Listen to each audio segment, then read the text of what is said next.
We have multiple Toronto Blue Jays free agency updates to go over today as a brand new report has dropped revealing a massive Juan Soto update surrounding the Jays. We're going to break down that report and discuss what it means going forward as it hints at some huge insight surrounding the Jays' plan for the superstar. Stay tuned for that in this episode, as well as a report that dropped revealing some info on some new Toronto Blue Jays targets ahead of the winter meeting. Stay tuned for all that in this episode. Before we get into it, this video is brought to you by Rentals.ca, who are proud supporters of Team Canada. And while they've been supporting our national team defend their home court in international competition, they've also been helping thousands of Canadians find their home floor all across the country. And it doesn't matter whether you're in Toronto, Vancouver, Montreal, Calgary, Halifax, Winnipeg, Mississauga, Edmonton, Victoria, St. John's. It doesn't matter. From coast to coast, Rentals.ca has a ton of options to find the perfect place and price for you. And the best part is their website is clean, super easy to use. You can pinpoint exactly on the map where you want to move, finding all the available options in your area. So find your home court with Rentals.ca. Check out the website in the pinned comment as well as the description. And thank you to Rentals.ca for supporting us, supporting Team Canada, and supporting you guys in finding the best rentals across the country.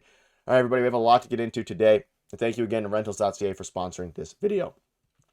We have many updates, multiple updates surrounding the Toronto Blue Jays, surrounding Juan Soto. There's tons of things to go over. It is Monday, and we have a ton to go over. So let's just start with a couple things. So reports are starting to surface surrounding Juan Soto and when his decision is going to be made. But we're going to start with this. So this is kind of a brief overview of some of the new updates. So you can see here, the 4 teams that are currently in it are Mets, Yankees, Jays, and Red Sox. And Bob Nightingale dropped an article revealing some very interesting things. You can see this here, but in conversations and interviews with general managers, executives, and agents this past week, they are boldly predicting that the hot stove is about to become inflamed after Thanksgiving, with a flurry of trades and marquee free agent signings filling the days and nights at the annual baseball winter meetings beginning December 8th in Dallas. It's not going to be like a year ago when winter meetings were an embarrassment. Nothing happened. This year is different. Everyone is much more aggressive. At least they're acting like it. So let's just start with that. Super exciting if you're a Jays fan, super exciting if you're a baseball fan. We know that last year everything was stalled because Shohei Ohtani was taking his time. He ultimately didn't sign till late December. But the big news here is that according to multiple, and this is not just Bob Nightingale saying this, we know Jeff Passan came out and said it. It seems like Juan Soto is probably going to sign before December 6th, which means Juan Soto will be the first domino to fall. And then as those winter meetings get underway December 8th in Dallas, it's going to get crazy. And I think that, again, the fact that Juan Soto will sign prior to these meetings is going to be huge because then the Jays have the opportunity to pivot into some of the guys we're going to discuss today. But it's not going to be like last offseason. This offseason is going to be filled with action. And again, the Jays hopefully are going to be involved. According to all sources, they're going to be all in on multiple players, and we'll dive into some of that here. But he also gives Bob Nightingale some insight on the actual players that the Jays are going to be pursuing. So, and kind of the current stand regarding Juan Soto and who's the favorites. The Mets are the clear-cut favorite, executives say, simply because they don't believe there's a soul who will outbid owner Steve Cohen, while Yankees have a price in mind that they don't want to exceed. The Jays could be the sleeper, which is encouraging, but with Vladdy and Bichette eligible for free agency, Toronto would have to dramatically beat the Mets' offer to have a prayer. Not as exciting. So obviously reports are coming out about the Jays and their ability to outbid Steve Cohen, which is why this specific report is a little bit interesting, because if you look at it, it says here, again, the Jays could be a sleeper, but again, the biggest thing here is that every single article that brings up the Jays, they refer to Vladdy and Bo being eligible for free agency. I think if they go ahead and extend an offer to Juan Soto, then Vladimir Guerrero Jr. will need to be extended as well. I think the extension of Vladdy will be alongside and will kind of be coincided of Juan Soto as well. Like, there's no world where Juan Soto signs with the Jays where they don't have an agreement in place for Vladimir Guerrero Jr. So that's why I don't think this part of the argument is necessarily valid. The Bichette one certainly is, and you can make the argument that other teams, specifically the Mets, have a better chance of actually being, a decent team going forward as opposed to the Jays. But I think if you're the Jays, you can offer Juan Soto, hey, we can build around you. We can build the entire team around Vladdy and yourself and Juan Soto. So it's interesting. And again, we knew this. The Mets are the clear-cut favorite, but it's interesting. Again, he mentions the Jays as a sleeper, but he also says that they would have to dramatically beat the Mets' offer, which is going to be hard to do in light of Steve Cohen.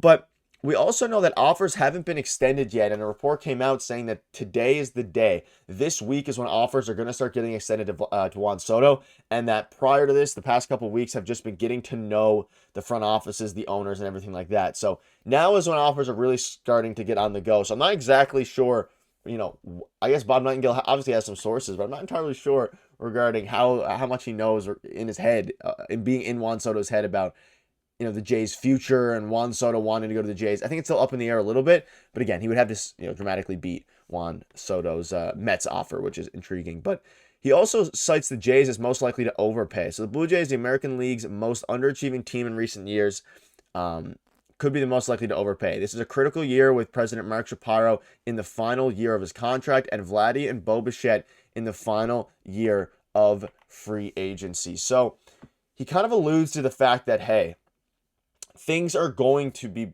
changing for the Toronto Blue Jays.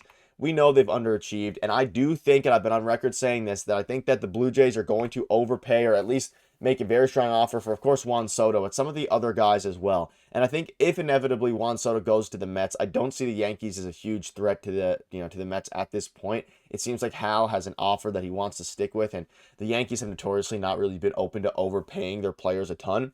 That being said, the Jays being the most likely to overpay, I don't hate this if I'm the Toronto Blue Jays, because if you're a Blue Jays fan, because like you're going to need to overpay a little bit in general. And we know that Yusei Kikuchi just got signed this morning for 3 years, $63 million, I believe the number was, which is good for him. He's going to the Angels.